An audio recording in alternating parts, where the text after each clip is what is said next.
Hi everybody, so today I am going to read a story from a book of mine that I had when I was little. The book's called Time for a Story and it's a collection of short stories and poems and rhymes.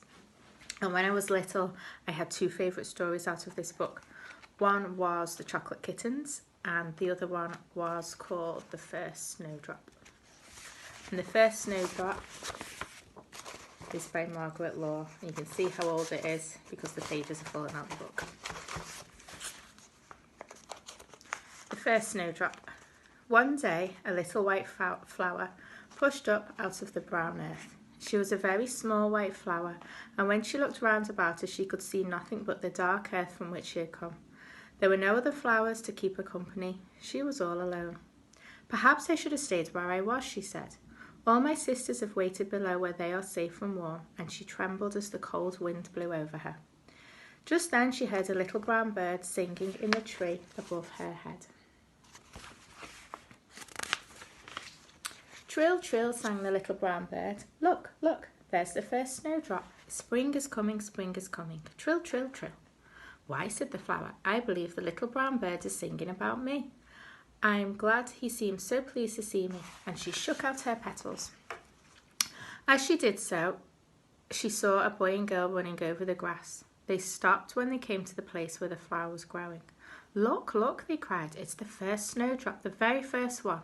And they bent down and put their faces close to the little flower. "How glad we are you have come," they said. "Now we know spring is on the way. We must run and tell Mother we have seen you." And off they went. "Why," said the flower, "they seem pleased to see me too.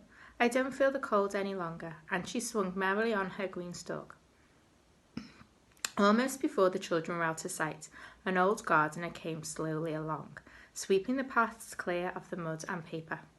He stopped when he saw the little white flower, and he leaned on his brush to look at her. "Ah, here you are at last," he said. "Come to tell me spring will soon be here, have you?"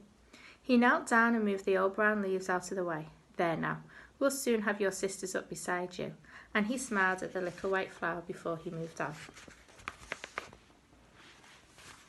Then out came the sun from behind a cloud where he had been hiding. "Why, I believe that's a snowdrop down there," he said. "I shall send my sunbeams to give her a welcome." So he shone down warmly on the dark brown earth till everything looked bright and gay. "How right I was to push up out of the earth without waiting for my sisters," said the little white flower.